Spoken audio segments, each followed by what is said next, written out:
अगर आप भी चाहते हैं अपने पसंदीदा शुद्धता, गुणवत्ता और विश्वसनीयता से पूर्ण आभूषण खरीदना, तो आपके अपने ही शहर में स्थित दीक्षित ज्वेलर्स शिमला चले आना। दीक्षित ज्वेलर्स, जीवनदीप निवास, बाईपास रोड, BCS शिमला। संपर्क करें 0177-267-1115। अगर आप भी चाहते हैं अपने बच्चे का सर्वांगीण विकास, तो यहाँ आकर पूरी होगी आपकी हर एक आस। सरस्वती विद्या मंदिर हाई स्कूल, कमला नगर, शिमला। सत्र 2024 और 25 के लिए प्री नर्सरी, नर्सरी और KG के लिए प्रवेश प्रारंभ 1 दिसंबर 2023 से 31 दिसंबर 2023 तक और पहली से 9वीं कक्षा के लिए प्रवेश प्रारंभ 1 जनवरी 2024 से 28 जनवरी 2024 तक। तो जल्दी कीजिए, भारतीय सांस्कृतिक मूल्यों और संस्कार युक्त शिक्षण संस्थान के लिए एकमात्र विकल्प आपके अपने शहर शिमला में। सरस्वती विद्या मंदिर हाई स्कूल, कमला नगर। अधिक जानकारी के लिए संपर्क करें 8278810797 पर। छल पार्टी की ठग सरकार ने शांत व खुशहाल हिमाचल प्रदेश को गहरे संकट में धकेल दिया है। ये आरोप भाजपा के प्रदेश महामंत्री त्रिलोक कपूर ने बद्दी में आयोजित पत्रकार वार्ता को संबोधित करते हुए प्रदेश सरकार पर लगाए। भाजपा प्रदेश महामंत्री त्रिलोक कपूर ने कहा कि ठीक 1 साल पहले हिमाचल प्रदेश में भाजपा की डबल इंजन की सरकार प्रदेश की सेवा कर रही थी। दुर्भाग्यवश कांग्रेस पार्टी ने झूठी गारंटियां का जाल बुनकर जनता को गुमराह किया, जिसके कारण आज प्रदेश का हर वर्ग सरकार की कार्यप्रणाली से दुखी है। सुखविंदर सिंह सुक्खू जी ने कह दिया कि हमारे पास मात्र 23 करोड़ रुपए पे बचा है, मुलाजिमों को तनख्वाह देने के लिए भी पैसे नहीं हैं और इस प्रकार की स्थिति की कभी भी ट्रेजरी में ताले लग सकते हैं। इसके लिए जिम्मेदार कौन है? आज हिमाचल प्रदेश, मैं कह सकता हूं कि एक दृष्टिहीनता के कारण,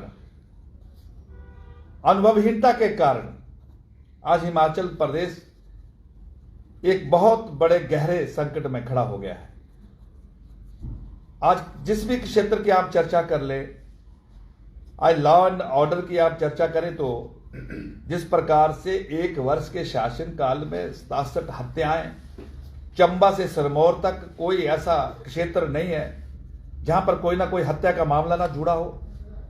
1715 ऐसे मुकदमे नशे से जुड़े हुए हिमाचल में दर्ज हो चुके हैं। जिस हिमाचल प्रदेश को सीमावर्ती राज्य और देश के लोग जो है पर्यटन राज्य के रूप में जानते थे, आज वो नशेड़ी राज्य के रूप में जाना जा रहा है।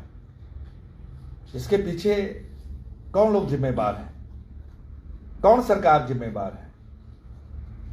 अभी मैं अगर बद्दी और बरोटीवाला की चर्चा करूं, तो जिस प्रकार से यहां पर गुंडागर्दी और जिस प्रकार से यहां पर एक सरेआम लूट घसूट के जो जुल्म हो रहे हैं इस क्षेत्र के अंतर्गत, किस तरह से बैंकों को लूटा, ICICI बैंकों की लूट की वो घटना, या यहां पर जो 2 सगे भाइयों के जो मर्डर हुआ है, अभी तक भी इस प्रकार की घटनाओं से यहां के लोग सहमे हुए हैं, अभी तक सदमे से बाहर नहीं है।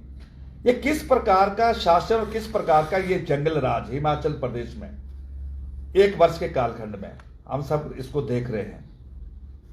लेकिन मुझे इस बात की प्रसन्नता है कि जब भी भारतीय जनता पार्टी की सरकार हिमाचल प्रदेश में लोगों की सेवा में काम करती है, तो इस प्रकार के जुल्म हमने कभी नहीं देखे हैं।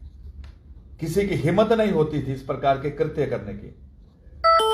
विकास की दृष्टि से अगर मैं बात कहूं, जहां मैं आज प्रेस वार्ता में जुड़ा हूं, औद्योगिक क्षेत्र के विकास में ही भाजपा का सहयोग नहीं रहा, बल्कि उसके बावजूद अगर केंद्र में भाजपा की सरकार है तो औद्योगिक क्षेत्र, ये रेलवे से जुड़े, यहां पर लोगों को सुविधा के दृष्टिगत एक अच्छे रेलवे ट्रैक कॉरिडोर या कॉरिडोर के दृष्टि से यहां पर विकास हो। लगभग 30 किलोमीटर का ये लंबा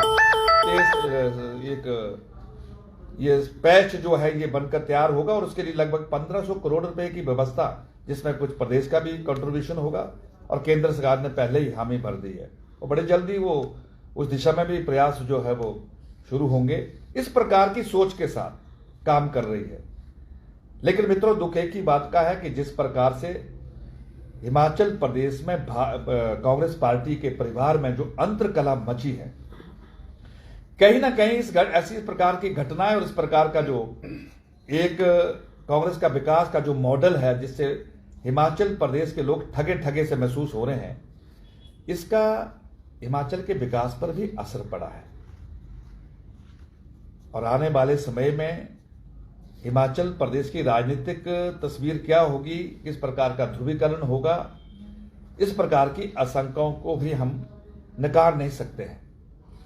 और मुझे पूरा विश्वास है कि जिस प्रकार से आने वाले लोकसभा चुनाव में भारतीय जनता पार्टी के एक एक कार्यकर्ता ने कमर कसी है, दोबारा से उनके साथ प्रदेश के साथ छल ना हो, और जो नरेंद्र भाई मोदी जी ने अपने 10 वर्ष के सुशासन में हिमाचल प्रदेश को विकास की दृष्टि से संजोया है, आगे बढ़ाया है, उसका प्रचार प्रसार जमीनी स्तर पर हो। उसके दृष्टिगत विकसित भारत संकल्प यात्रा का कार्य भी तेजी से चल रहा है, और गांव गांव में मोदी जी की वो जो एक गारंटी है उसको लोगों के बीच में लेकर जा रहे हैं कि जो मोदी जी ने कहा था उसको नीचे जमीनी रूप पे उतारने का प्रयास भी हुआ है, और जो कहा था उसको पूरा भी किया है।